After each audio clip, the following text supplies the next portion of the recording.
Now, if you're feeling exhausted, down, you're looking for a test for depression, this video is all about this.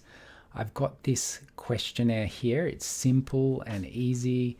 It's called the SOS tool, and it's based on a study that assessed just over 200 people and assessed, based on this questionnaire, do they have signs of stress, and gauging how your stress levels are.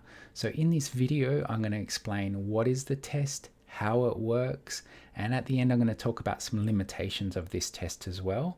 And most importantly, I'm going to give you the link at the very bottom in the description that you can use and test for yourself. But I want to go through first and explain about the test with you.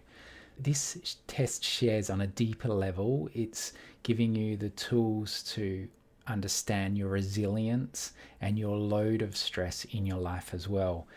It was originally a tool developed 2016 by a study by James Amirkhan, and it was published in a study journal called Assessment.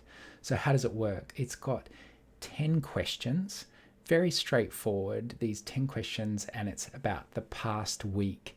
They're questions like, have you felt inadequate, or are you swamped by responsibilities?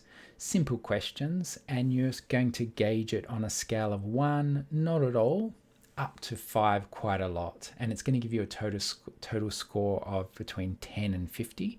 And this shows your stress severity. Now, Amirkan researched 391 people, and it showed it was reliable and evidence-based. It really works. And it didn't matter about the age or sex of the people, and it looks at mood challenges and behaviors linked to depression. Now, this assessment is less sensitive to physical symptoms. There is a full SOS questionnaire, but this is much more detailed and a bit overwhelming. So this is a great tool, simplistic, and keeps it easy to understand.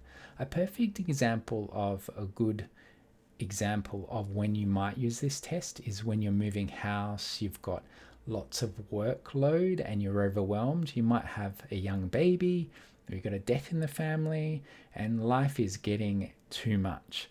Why use the SOS instead of a different test like the DAS? The DAS questionnaire, it's advanced depression, and it's focusing on depressive states. This SOS catches stress load before it progresses into depression. It's a precursor for depression, and it helps you act early rather than later.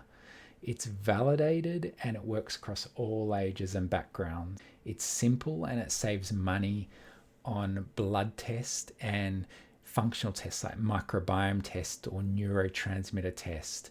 Even though they are helpful, this is a very cost-effective way. And how it helps your mental health? Well, it identifies if you're a high risk for stress-related depression. This questionnaire pairs well with naturopathic approaches like herbal support, nutrition support, and lifestyle changes and guidance with a naturopathic practitioner to ease stress before it deepens into depression.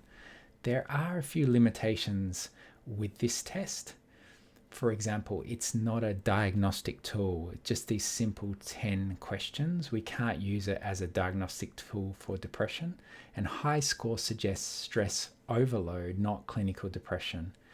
It can be affected by your bias. You might feel that you don't want to score higher, so you're artificially scoring the test low. So it's based on honesty in yourself. If scores are high, consider a follow-up with another tool like a PHQ-9 or for depression, or for anxiety a GAD-7, or consider further functioning testing. Now, there are a lot more various tests to help you with depression or low mood or stress or overwhelm, and they can be urine tests, saliva tests. So if you want to dig deeper into those, let me know and be in touch. I've made lots more videos, and keep on carrying on and looking at those and learning more, because there's a lot of information you can gather.